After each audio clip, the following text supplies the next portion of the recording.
ঢাকাই ছবির গ্ল্যামারাস চিত্রনায়িকা ইয়ামিন হক ববি। সিনেমা নিয়ে বছর জুড়ে ব্যস্ততা থাকে তার। স্টেজ পারফরমেন্সে খুব একটা সরব নন ববি। এবার কক্সবাজারের রয়্যাল টিউলিপ হোটেলে আকিজ গ্রুপের একটি অনুষ্ঠানে পারফর্ম করলেন এই সুন্দরী।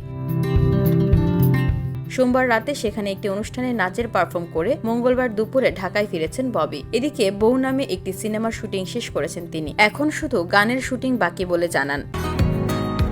বসুন্ধরা, উত্তরা, বনশ্রী, কুড়িল ও বাড্ডা সহ রাজধানীর বিভিন্ন স্থানে অভিজাত ও অত্যাধুনিক মানের ফ্ল্যাট কেনার এক নির্ভরযোগ্য প্রতিষ্ঠান প্লেজেন্ট প্রপার্টিজ লিমিটেড। তাই আপনার স্বপ্নের আবাসনের জন্য আজই যোগাযোগ করুন। Pleasant properties limited, where destiny matches eventually. মে মাসের প্রথম সপ্তাহেই শিরোনাম নামে একটি নতুন সিনেমার শুটিং শুরু করতে যাচ্ছেন ববি। এতে তার বিপরীতে দেখা যাবে চিত্রনায়ক নীরবকে। এছাড়া ববির হাতে আরও কিছু সিনেমা ও বিজ্ঞাপনের কাজ রয়েছে। চলতি কাজ শেষ করেই নতুন কাজের ঘোষণা দেবেন বলে জানিয়েছেন তিনি। VOD Bangla news desk.